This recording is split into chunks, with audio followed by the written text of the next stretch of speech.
Asia's wild tigers are fighting for their lives.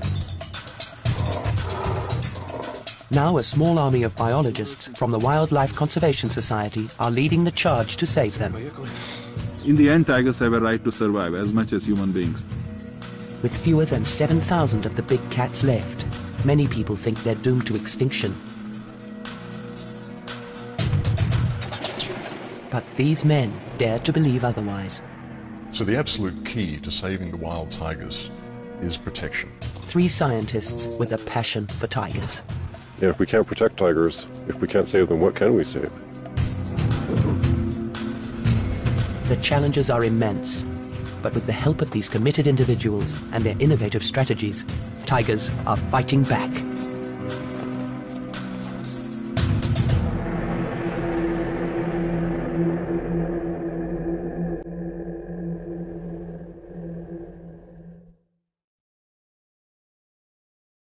In the Russian Far East, a young tiger is on the move.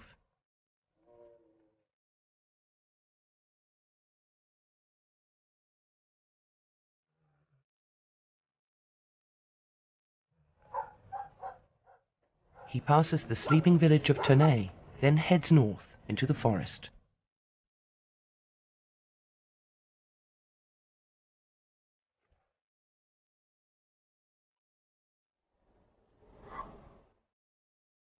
Nobody sees him, but his presence hasn't gone unnoticed. Close on his trail are American biologist John Goodrich and Russian tracker Kola Reben. They know this tiger. He's one of 8 radio-collared animals that the Wildlife Conservation Society, or WCS, are following here in Russia. Here's a nice track. So he came right down here off this hillside and walked right out onto the road here and then continued on up the road a ways. Weiss is a 19-month-old cub, and he's right at that age where he's spending less and less time with his mother, starting to move more on his own. And this is the first time that he's actually left his territory. See, he walked right down this road here. That concerns me a little bit. He might run into people. He might decide to go kill a dog or something like that. There are only 350 or so tigers living along this 1,000-kilometer-long stretch of coast in the Russian Far East. But tigers that enter villages are an ever-present danger to dogs, people, and themselves. John will be watching Weiss's every move to make sure he doesn't get into trouble.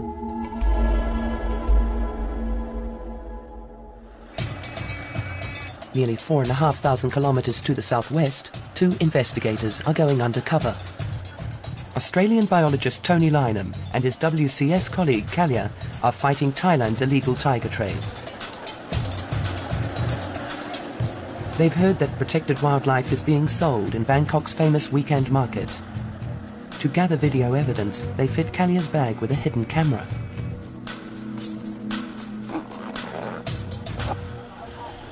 Until just a few years ago, tiger skins and bones were openly on sale here. That business has been driven underground, but Thailand is still the hub of Asia's massive illegal wildlife trade.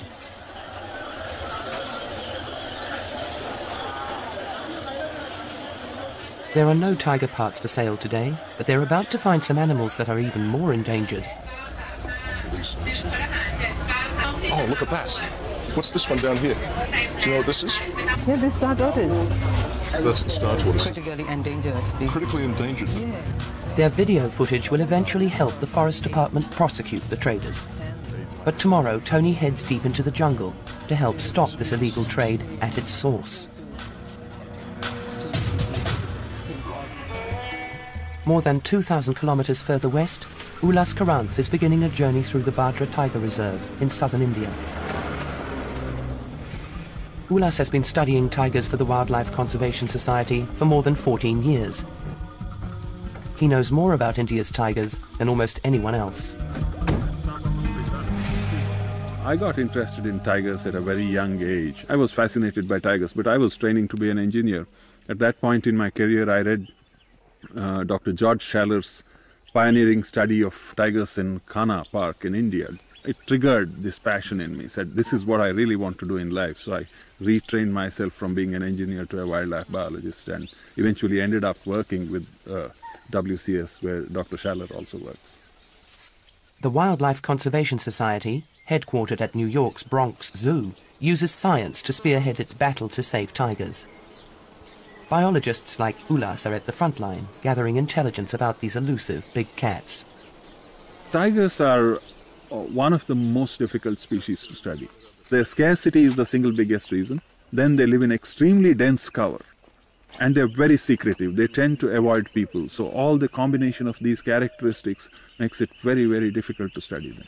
So you're kind of clueless wandering in the forest and you have to pick on every little thing, and tracks are extremely useful tools for finding out whether tigers are in a place or not. We see these tracks facing in all different directions, and that's because the tiger has come first, had a drink, turned around, come out, and then reversed into the water to cool off. For Ulas, understanding tigers and trying to save them go hand in hand. In the last century, Asia's tigers have disappeared from over 95% of their former range.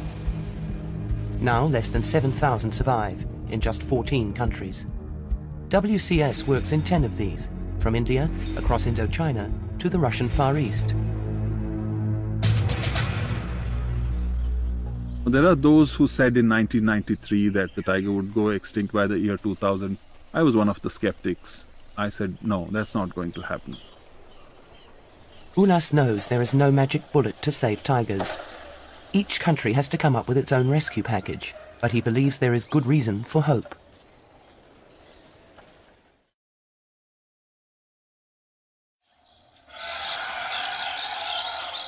Ulas's optimism is based on his knowledge of tiger biology. The key to understanding tiger is to know that it's a big meat-eating animal, and it eats about 3,000 kilograms of live prey per year just to survive. So that translates into about 50 animals the size of an axis deer or a small cow. This basic formula, that a single tiger needs to eat a large animal every week, applies equally in India, Thailand and Russia. And it determines how much space a tiger needs to live in.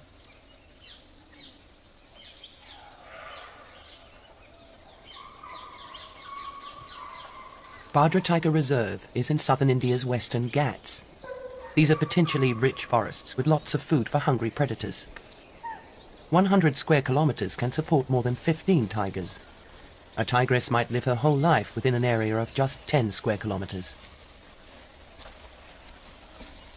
Things are very different in Russia, at the northern limit of the tiger's range. There, prey density is very low. To find the same amount of food, Russian tigers need huge home ranges, up to 30 times larger than their Indian cousins.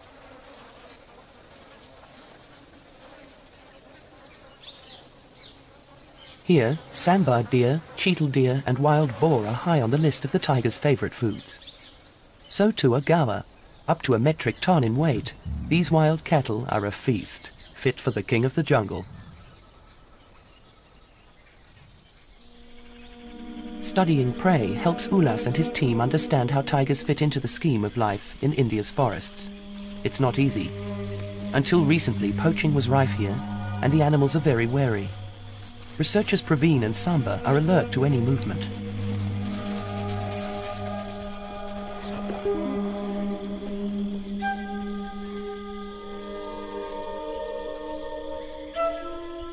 This frontline survey is identifying how much food is out there for the world's largest cat. Although prey and tiger numbers are low at the moment, Ulas Karanth and his team are confident that this will soon change. But is the outlook as hopeful for tigers in other countries?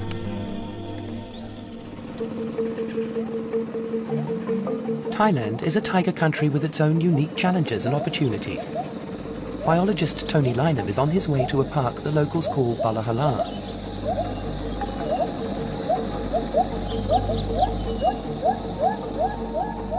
This rainforest is in the far south, on the border with Malaysia. It's very wet, and there isn't much food for tigers. As a result, they're rare and hard to find, as Tony knows only too well. I have not yet seen a tiger in the wild. I've come very close. I've seen their tracks, fresh tracks, tracks that were so fresh that the water was still seeping into the hollows formed by the toes. Last month I got very, very close. I was probably 10 seconds away from seeing a tiger. I'm sure I've been in places where tigers have been sitting, watching me, but I haven't seen the tigers because they've been hidden. Rivers are the easiest means of access in these dense jungles. During the rainy season, this river floods its banks, But this is winter, the driest time of the year. Water levels are so low, the boat can only just make it. In the last 7 years, Tony has been to some of the most remote and inaccessible parts of Southeast Asia, carrying out surveys to find just where tigers still survive. 4.5 years ago, I came to the Balahala forest for the very first time. What I found here was an intact assemblage of carnivores: tigers, clouded leopards, panthers, leopard cats, marbled cats. They're all here. I was very, very impressed. I also found a prey base to support those carnivores, and what I thought I had here was something worth preserving. Alarmingly, Tony has found only a few viable populations of tigers in Thailand and in neighbouring Myanmar, formerly known as Burma. In many places, tigers have disappeared altogether. But with an estimated 50 or so tigers, Balahala is an exception. So why are tigers hanging on here when they're vanishing from many other places?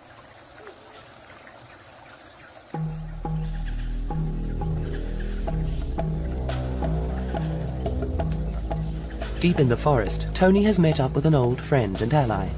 Lieutenant Colonel Pitag is an officer in the Thai Border Patrol Police, and he's keen to show Tony the results of some local police work.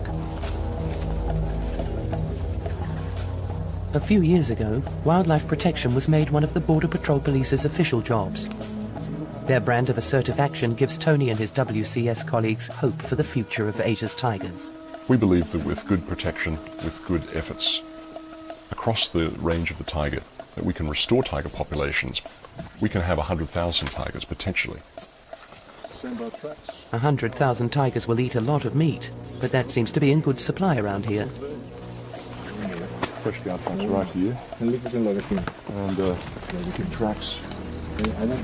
What's that over there? Cow. There we go. The many animal tracks are a sign that wildlife thrives here. That should mean that tigers are plentiful too. But Tony is more likely to come across one of thousands of smaller species of invertebrates. Oh, look. This giant millipede may be harmless, but there are plenty of other small creatures Tony has to beware of, like leeches and tiny biting ticks. Blood-sucking bugs aren't the only challenge here. Rugged mountains are covered in dense forest, which is almost impossible to move through, let alone count tigers in.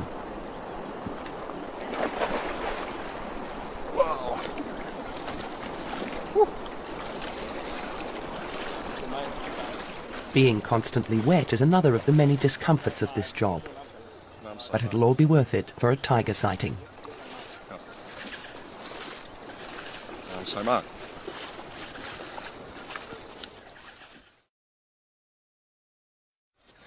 Look, fresh tracks here. That must have been, let's see, possibly yesterday, maybe last night. Fresh tracks. One animal's come this way. Fresh chew marks on these grass blades. Yeah, very, very fresh. Okay. Yep. It's a rare sight. A herd of gaur feeding in the open. Where there's gaur, there must be tigers. It's unusual in Thailand to see these shy, wild cattle in such numbers. Tony counts 19 animals, including young. Police protection is ensuring a good food supply for local tigers.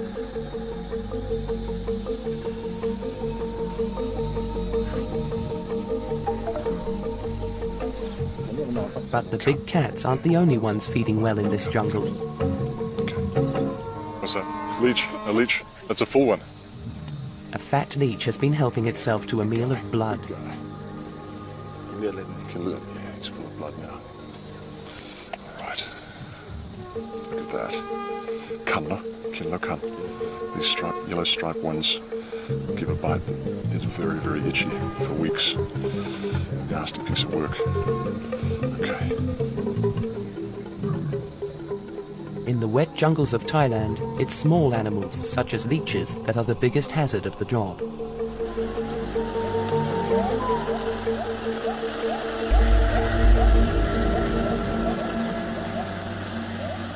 It's a different story in Russia, where people share their neighborhood with tigers. On average, we usually get maybe 2 problem tigers a year, and that being a tiger that's coming into a town killing dogs or killing livestock, something like that. So far this year, knock on wood, we haven't had any problem tigers. John is part of a team called in to deal with tigers that come into villages like Ternay to ensure there's no conflict between people and predators. John is keeping a night watch to make sure that the young male Vaisya doesn't enter the village and get into trouble. From his house on the hill, he can pick up the signal from Vaisya's radio collar.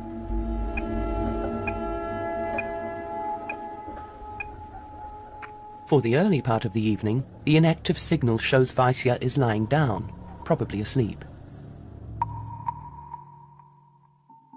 Later, John continues the hourly checks from his bed.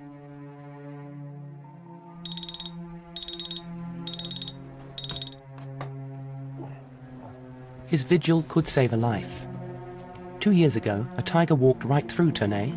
It passed within 100 meters of his house, killing and eating a neighbor's dog.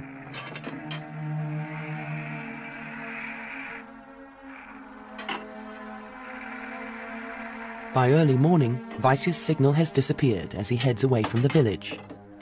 He has avoided people trouble, but John still has reason for concern. Adolescence is the riskiest time of a tiger's life. Young Vaisya could meet larger males and get into dangerous fights. Vaisya is now well out of range. Siberian tigers have enormous territories. To find enough food, they must travel great distances. Tigers can cover a tremendous amount of area in the course of a day. On average, they probably move maybe about 10 kilometers per day, but they can move 20 or 30 kilometers in a 24-hour period. Once or twice a week, we fly in a plane in order to locate all of our tigers, and that's because most of the areas that we work are so remote, and tigers cover such large areas that it's very difficult to find them. Many of the areas don't have any road access, and to go out on foot and cover an area of, say, 1,000 square kilometers to try to find the tiger is nearly impossible.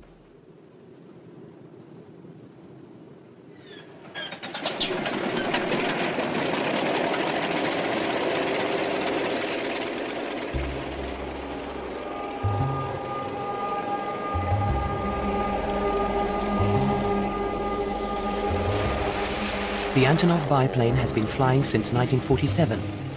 Radio tracking flights are not for the faint-hearted or those prone to air sickness, but Andrei is well used to them. He's one of 5 Russian trackers working with John to uncover intimate details of the lives of individual tigers.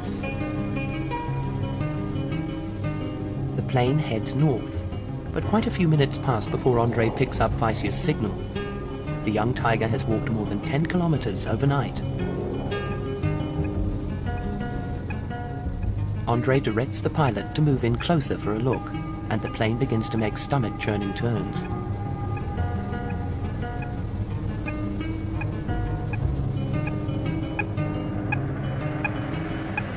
Then he sees Vaisya.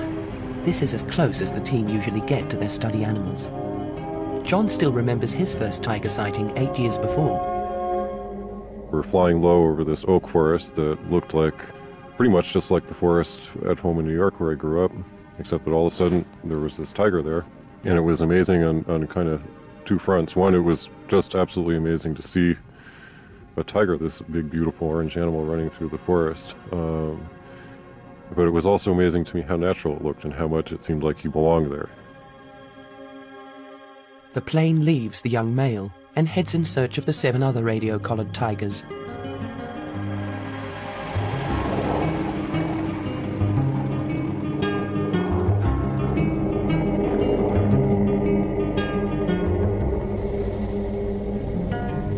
They see lots of red deer.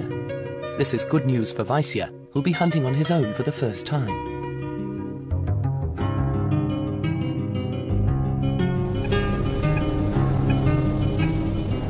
After 5 more minutes, they find Olga. And she's not alone. She has 3 young cubs with her. Olga's a really important animal in our study. She's been radio-collared for 11 years. We captured her when she was 1 year old, so we know exactly her age. We know that she's 12 years old. We've monitored her through 6 litters. She'll give us wonderful information on the reproductive lifespan and the overall lifespan of a tiger. Because they're so difficult to study, there are many unanswered questions about tigers. How long, for instance, does a wild Siberian tiger live? And how many cubs will a female produce in her lifetime? These are basic questions, but John and his Wildlife Conservation Society colleagues across Asia are only just beginning to answer them.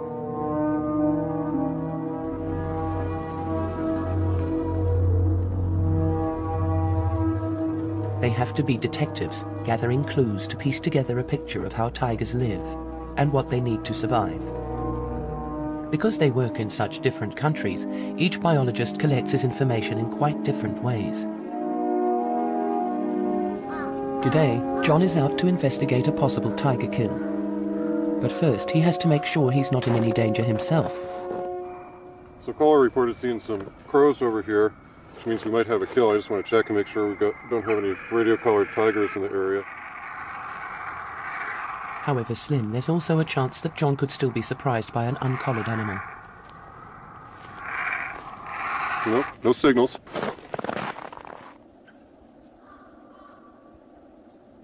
You very rarely see tigers, and part of the point of using radio telemetry is so that you can monitor tigers from a distance and you don't have to disturb them.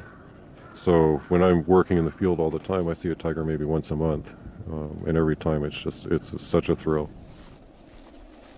What's the deal? When I'm following tiger tracks, and that's one of my favorite things to do, is to track a tiger in the snow. I do always have that expectation and hope and anticipation that maybe suddenly there he will be. Like crime scene investigators, John and Kola assemble the evidence. It points to a tiger called Volodya, father of the young Vaisya. 11.3 centimeter head width. Got a fairly fresh tiger track.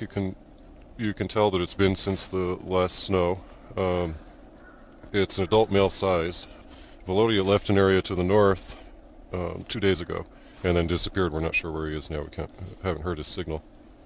Пойдем дальше. Да, пошли посмотрим. Volodya is the dominant male in this area, which is why the newly independent Vaisya has left, to try and find a territory of his own.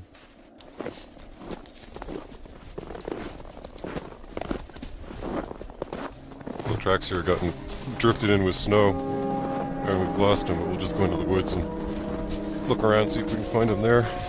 John and Kola hope the trail isn't about to go cold. Every tiger print tells a story. Really beautiful tracks. You can see how he chooses where the snow is hard so he can walk on top of it, doesn't break through. John Goodrich and Kola Rebin have become experts at tracking Siberian tigers in the winter snow. Interesting, смотри, такой вверх идет. So these tracks are coming up, and that's because when the tiger walked through here, they packed the snow down, and then when the wind blew the snow away, it didn't blow the packed down snow where the tiger walked. So that means that the tiger walked here in the fresh snow before the wind started blowing and blew the snow away. The pieces of the puzzle are falling in place. They know which tiger made the tracks and when it was here. Then they begin finding clues that suggest what it killed. So we've got some blood here and stomach contents, and some hair that's either elk or sika deer. It's fairly light color, it's probably elk. The signs of life and death are clearly marked in the snow. Here the tiger dragged the elk or red deer for a few hundred meters. With every kill they track, John and Kola learn more about the habits of their tigers. They know, for instance, that red deer are a favorite prey item, and that wild boar come a close second.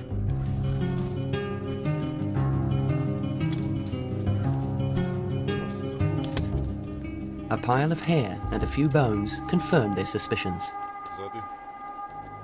Part of the pectoral girdle. Can tell by the bone that it's a really young animal. So it'd be less than a 1-year-old elk. So it looks like he killed it right out in the open there, dragged it in here, ate a little bit, and then drug it further. Probably drug it further because they don't like to be next to real open areas.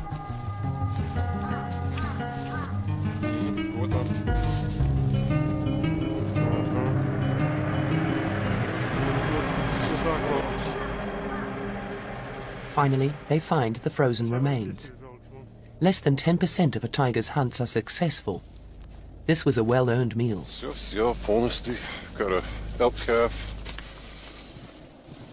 See tooth marks right here in his throat. Pretty much everything here is eaten. Just got a pile of hide. A little bit of meat left on his neck that the tiger didn't eat. After a big meal like this, the tiger Velodia won't need to eat again for a few days. It's just as well. A snowstorm is blowing in from the Sea of Japan. There'll be no more tracking for the next few days.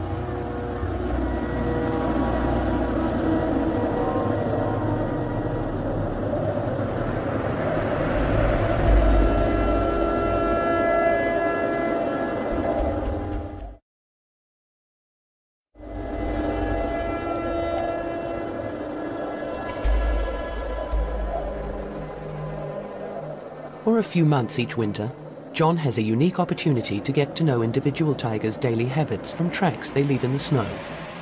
Ulas Karanth can't do this in India's forests. Because they work in such different countries, John and Ulas tailor their research to suit local conditions. In recent years, Ulas has concentrated on the bigger picture, comparing different tiger populations across India.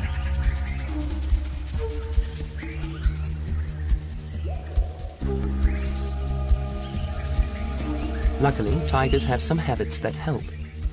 They enjoy the easy travel that roads offer, and they mark their territories with droppings. In the process, they leave behind clues. Ulas and his team are always looking for insights into their secretive study animal. There are a variety of techniques that scientists use to pierce this veil of secrecy and learn about the tigers. The most basic ones were like picking up their scats, droppings, searching the forest, looking for their kills, and you're really like a Sherlock Holmes there. You're looking at all the evidence, digging through the muck, get a few pieces of the puzzle in place.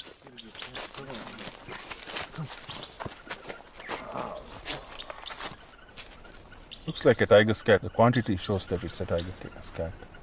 Oh, there's a nail. Looks like a bear. Yeah, that's right. The tiger has probably killed a bear and eaten it. I had to collect 1,500 of these cats, and it was a terrible job cleaning it all up, but in the end it was very useful.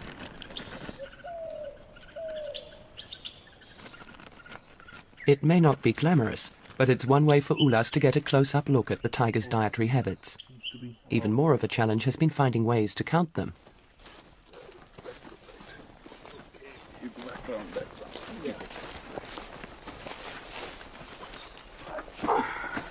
I got interested in the idea of monitoring populations of tigers, and this has been a very difficult challenge. Really, counting tigers, is more difficult than looking for needles in a haystack, because they're so scarce, they're so secretive, and in a vast country like India, even in a single reserve, it's very difficult to count tigers. To maximize his chances, Ulas carefully chooses a track which is likely to be a favored tiger route. No, you need to wrap it a little more carefully. This is a camera trap. 2 small cameras and an infrared beam. A passing tiger triggers it to take a self-portrait, one of each side of its body. Okay. Where's the other cable?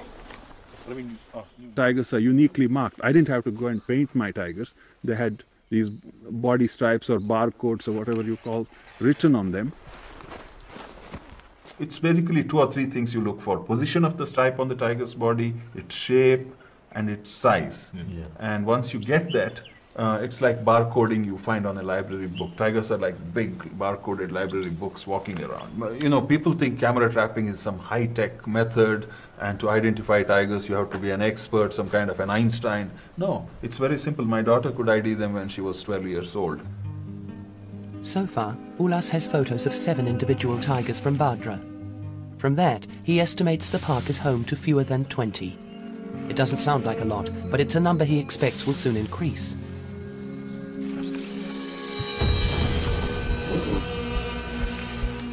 But tigers aren't the only thing caught on camera.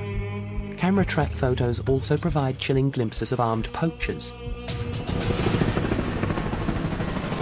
Right across Asia, war has been declared on poaching. In Thailand, Tony Lynham has teamed up with the Border Patrol Police. Pitak and Tony are heading to a conservation boot camp, where Balahala's Border Police and forest rangers are training for the offensive. This is one of the few forests in Thailand that has complete protection. It's very, very unusual to have a forest that is in such a good condition as this forest. 10 years ago, the Queen of Thailand asked the Border Patrol Police to protect her park. The high numbers of tigers and gaur here now are proof that their tactics work. Tony knows that the future of tigers lies in the hands of local people, such as Pitak.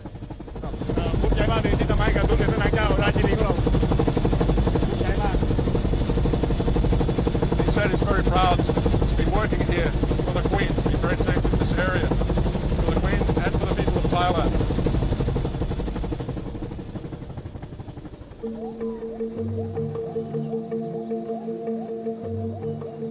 The week-long training camp that Tony and Pitak are flying to has been organised by the Wildlife Conservation Society to help its partners in the fight to save Thailand's tigers. These Border Patrol Police and Forest Department rangers are the frontline forces.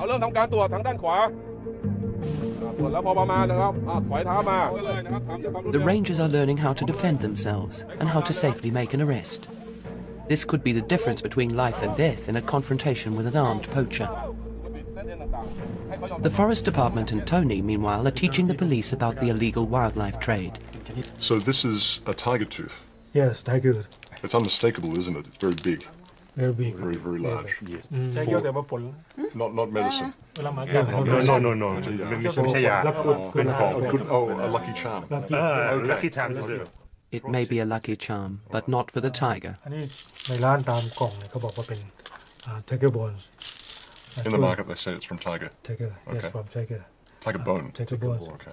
The demand for medicines made from tigers is driving them to extinction. 50 baht. That's 50 baht tooth. Yeah. And what is this now? This is tiger bone pills. Yeah, tiger bone peel. A good tonic for general weakness, muscular aches, and take 10 pills each time, 3 times daily after meals. But there is no magic pill to save tigers. Tony will soon return to the jungles, finding out where tigers still survive. In doing tiger conservation, it's important to know that there is something out there to preserve, that there are still tigers left. When we see the signs of tigers, it's a good feeling. It makes us all realize that what we're doing, the efforts that we're making, are worthwhile. The icing on the cake would be to see a tiger, but as yet, I haven't had that opportunity. Not seeing a tiger hasn't blunted Tony's passion for his work. He firmly believes that Thailand's tigers have a future in protected areas such as Palahala. In Russia, the only major road to the village of Ternay runs right through the Sokoty-Alin Biosphere Reserve. This is prime Siberian tiger habitat. But a constant stream of trucks carry timber from other forests straight through the reserve. John Goodrich knows only too well that this road is very bad news for tigers. In the past 10 years, we've had 5 radio-collared tigers poached on this road, and we've had 2 tiger cubs hit and killed by cars on this road. There has been no successful reproduction on this road in the past 10 years because these tigresses were killed. They all had cubs when they were killed, and the cubs were too young to survive on their own, so the cubs also died. Got an eagle circling up here. I'm going to stop and watch him because that is often associated with tiger kills.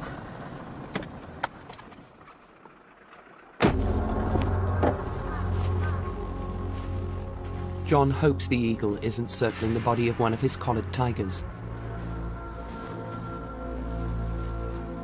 In the 11 years the Siberian Tiger Project has been going, some very grim statistics have emerged. Out of 22 radio-collared tigers that died, 18 were killed by poachers or in road accidents. This is particularly bad news, as it's estimated that fewer than 30 tigers live in the reserve. Nobody knows how many prey animals have also been poached.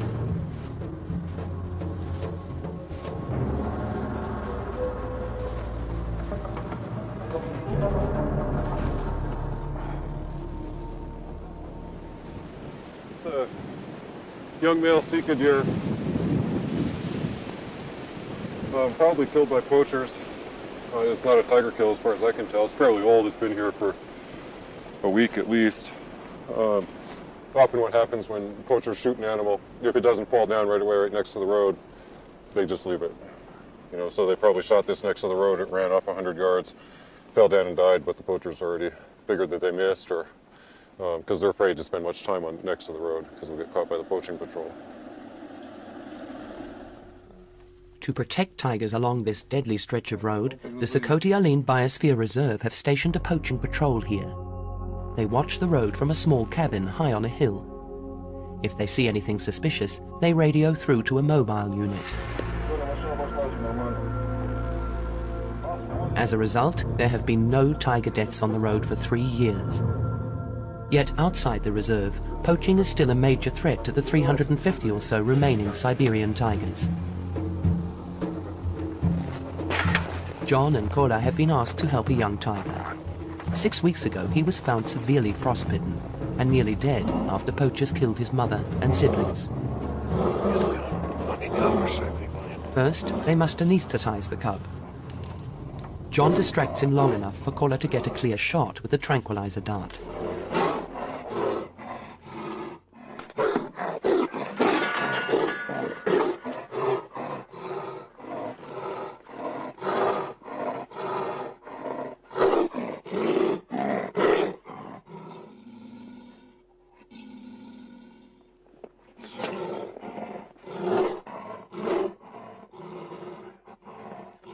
John and Kola have done this many times before. It's the same procedure they use to put radio collars on wild tigers.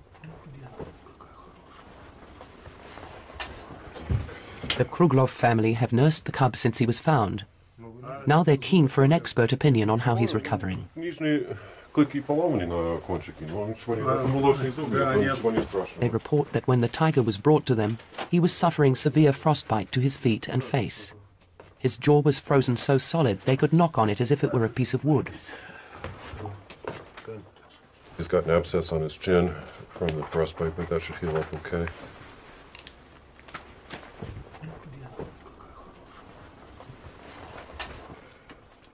While the tiger is under anesthetic, Kola collects blood samples that will help alert them to possible diseases.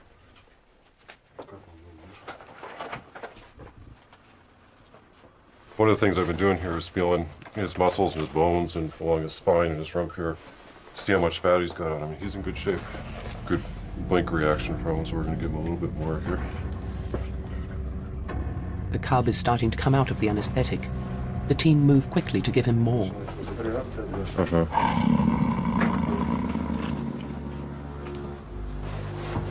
It's a risky business. Too small a dose and the tiger may wake up. Too large and he could stop breathing.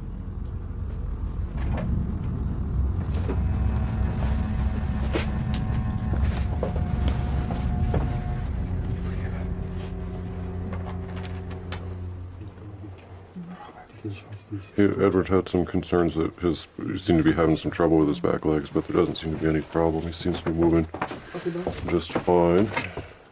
He lost one claw here on his back leg, but it's drawn back, so that's okay. His progress is carefully documented. But there's another reason for the photos. Photos we can take for identification purposes. If he escapes or something and then the tiger skin shows up somewhere, we'll be able to identify it.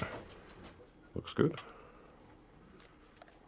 It's a bitter irony that photos taken to show how well the cub is recovered may one day be needed to identify his body.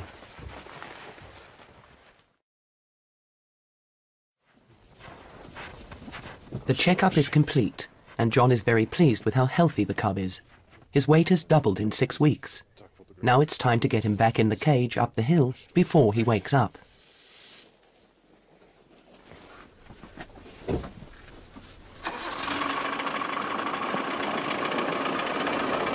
He's growling. You can feel it in his chest. We're gonna have to get him in his cage fast, so get ready.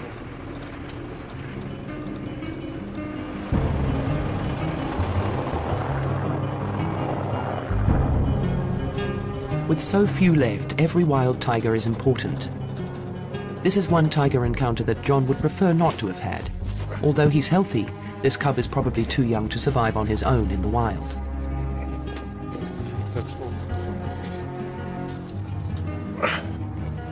The poachers who killed his mother and siblings have almost certainly doomed him to a life behind bars in a zoo.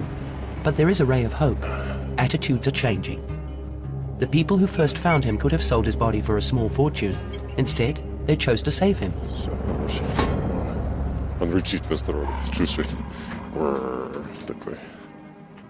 And in densely populated India, there is also a ray of hope for Badra's tigers. Asia's tigers and the wild places where they live have been disappearing at alarming rates. Ulas Karanth believes that to make India's few remaining forests safe for tigers, people must be kept out. This year has been a milestone for the Badra Tiger Reserve, but Ulas has to go into the surrounding countryside to find out why.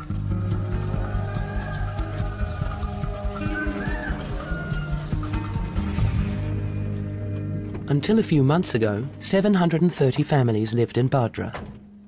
As an incentive to relocate out of the tiger reserve, the villagers were offered land and new homes by the government. Ulas and Girish have been strong supporters of the relocation, and they're here to find out how people have found the move. Ulas understands that to save tigers it is also important to look after local people. What has happened here seems to be benefiting both. Vegetables, if they want to market, the people vendors who come here and sell. As well as new homes, the villagers now have a school, and they're growing better crops than they ever managed inside the tiger reserve. He says one of the main things is the damage from animals has come down, so because of that he's getting better crops. Hungry elephants no longer raid their rice fields and sugarcane groves. One of the things that she says, they are so much healthier because they sleep a lot more. Once they had crops there for 6 months a year, they couldn't sleep at night. They had to guard the crops, and they don't have to do that, and they're really sleeping well these days. The wild animals in Badra Tiger Reserve are sleeping more easily now too. The 16 villages that used to fragment the park have gone, and without people there will be less poaching. Ulas believes this approach is the key to saving Badra's tigers and their prey. I'm very sure that tigers can't be saved by scientists and science alone.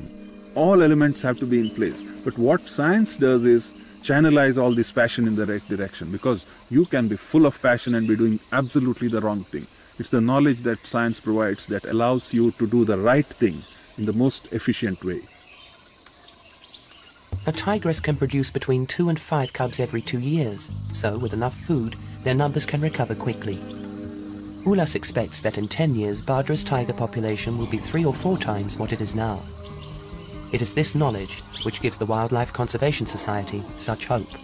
Tiger as a species has a right to survive because we didn't create the tiger, we inherited it, and we need to pass it on to the future generations. There's immense potential actually. If we get our act right, I think there's a lot of room for tigers on this earth. Even in a continent that's home to more than 3.5 billion people, Ulas and his WCS colleagues believe there's room for up to 100,000 tigers.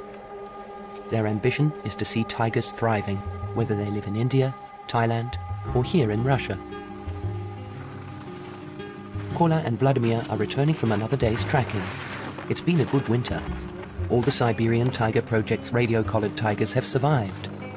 No problem animals have come into villages. And there's more news. After a few days on his own, the young male, Vaisya, has returned to the security of home. Вася искал свое семейство. Да, нашел следы Лидины мамы и начал. Ветер задувает следы, не видно. They were just tracking Vaisa, who apparently came back across through Tournai last night and then came down here and was looking for his mom and his sister, and he was following their tracks. But he'd come to these places where the wind had blown the snow clear, so Vaisa would lose the tracks, and he found a tree that his mom marked and found the tracks again, and then he'd lose them and look and look. But eventually they met up and they're all together now.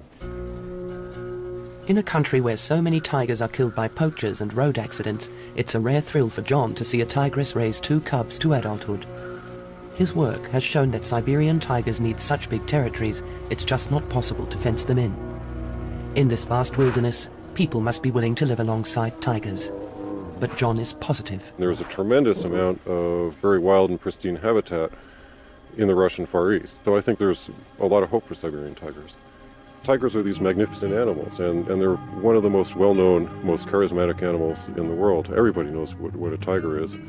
And if we can't protect tigers, if we can't save them, what can we save? From the snows of the Russian Far East to the humid jungles of Thailand and the dry forests of India, the challenge is the same: to give tigers food, room and protection to ensure they have a future. Each country is tailoring its own rescue package to suit local conditions, and Wildlife Conservation Society biologists are leading the charge, united by a common passion: to give tigers a fighting chance.